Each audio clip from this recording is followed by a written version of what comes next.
Hi friends, is sorry cinema bus அப்டேட்டில் அடுத்தது ஒரு லேட்டஸ்டான ஒரு அப்டேட்டோடு வந்திருக்குங்க. யோகி பாபா அவர்கள் ஆனந்த விகடனுக்கு இப்போ ஒரு பேட்டி கொடுத்துருக்காரு. ஸோ அந்த ஒரு ப்ரெஸ் மீட் மாரி வச்சு அவங்க பேசியிருக்காங்க. அந்த இடத்துல ஜெயில செகண்ட் பார்ட்டை பற்றி அவர் பேசியிருக்காரு. என்ன சொல்லிருக்காருன்னா, இந்த காலத்தில் சிறந்த நகைச்சுவை உணர்வு உள்ள ஒரு இயக்குனராக நான் நெல்சனை தான் பார்க்குறேன். ஸோ ரஜினி சார் ரொம்பவே உற்சாகமாக இருக்கிற ஒரு ஸ்பாட்டில் அதை நம்மளால் கண்கூடாக பார்க்க முடியுது.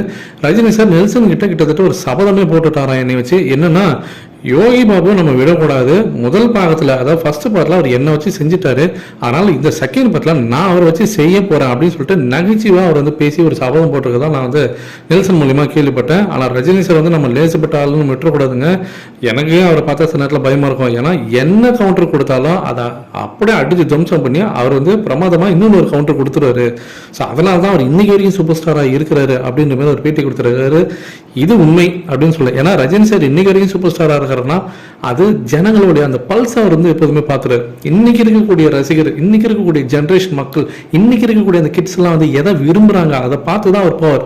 ஏன்னா ரஜினி சார் எப்போதுமே பார்த்தீங்கன்னா ரொம்ப ரேரா ஏதாவது ஒரு படம் ஒரு சின்னதாக ஒரு எக்ஸ்பெரிமெண்ட் பண்ணி பார்ப்பாரு. அது மக்கள் நம்ம கிளாசிக்காக கொடுத்தா அவங்க ஏற்றுக்கிறாங்களா இல்லையான்னு பார்ப்பாரு.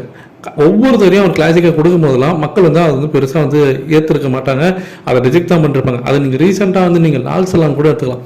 லால் சலாம்லாம் அவர் சரி நமக்கு வயசாயிடுச்சு எல்லாம் சொல்கிறாங்க, சரி நம்ம ஏன் இனிமேட்டு ஹீரோவாக நடிப்பேனே, ஒரு படம் நம்ம ஒரு கெஸ்ட் ரோலில் நடிப்போம், ஒரு சின்னதாக ஒரு கேமியோ ரோலில் நடிச்சு பார்ப்போம், சப்போர்ட்டிவ் ரோலில் நடிச்சு பார்ப்போம், மக்கள் அதை அக்செப்ட் பண்ணுறாங்களா பார்ப்போமே அப்படின்னு சொல்லிட்டு அவர் நடிச்சாரு. ஆனால் மற்ற படங்களில் ஜெயிலரை வரவேற்ற மக்கள் அந்த படத்தை அந்த அளவுக்கு வரவேற்கல. அதே சமயம் வேட்டையின் திரைப்படம், சரி நம்ம ஹீரோவாக நடிக்கணும் தான் எல்லாம் ஆசைப்படுறாங்க, ஆனால் அதுலேயே கொஞ்சம் கிளாசிக்காக நடிப்போம், எப்போ பார்த்தாலும் அதிரடி ஆக்ஷன் நடிக்காம ஒரு கிளாசிக்காக நடிச்சு பார்ப்போமேன்னு சொல்லிட்டு ஒரு வேட்டையன், அதுவும் ஒரு கிட்டத்தட்ட ஒரு எக்ஸ்பெரிமெண்ட் மூவி தான் அது. அதுவும் பார்த்தீங்கன்னாக்கா ஜெயிலர் அளவுக்கு அவங்க வரவேற்பு தரல. அப்போ ரஜினி சார் எப்போதுமே எப்படி வச்சு பார்க்குறாங்க மக்கள்னா, அவர் மாசா வரணுங்க, அவர் நின்னாலே ஸ்டைலாக இருக்கணும், ஸ்க்ரீனில் அட்டு நெருப்பு ஃபயர் பற்றிக்கிட்டு எரியணும், அந்த மாரி இருந்தால் தான் எங்களுக்கு தலைவரை பிடிக்கும், அந்த சூப்பர் ஸ்டார் தான் எங்களுக்கு வேணுன்றதுல மக்கள் ரொம்ப தெளிவாக இருக்கிறாங்க. அதை புரிஞ்சுக்கிட்டு ரஜினி சார், சரி நம்ம 2 படம் பண்ணி பார்த்தோம், மக்கள் எப்போதும் போல நீ ராஜா தாயா, நீ என்னைக்குமே சூப்பர் ஸ்டார் தாயா, நீ அடிச்சு விளையாடுப்பா அப்படின்ற மாதிரி தான் அவங்க விரும்புகிறாங்க. அவங்களோட விருப்பப்படியா, அவங்களோட பாதைப்படியா, அவங்களுடைய அந்த எண்ணத்தைப்படியே நம்ம படம் நடிப்போம்னு சொல்லிட்டு தான் அடுத்தடுத்து கூலி ஒரு பயங்கரமான ஆக்ஷன் மூவி, இன்னொன்று பக்கம் Jailer second part. So Rajini sir அந்த மக்களுடைய எதிர்பார்ப்பை புரிச்சுக்கிட்டு அதில் அந்த மாதிரி கதைகள் அவர் நடிக்கிறனால தான் அவர் இன்னைக்கு சூப்பர் ஸ்டார் நான் சொல்லுவேன். இதை பற்றி உங்களுடைய கருத்துக்கள் என்ன அப்படின்றது கீழே சொல்லுங்க ஃப்ரெண்ட்ஸ்.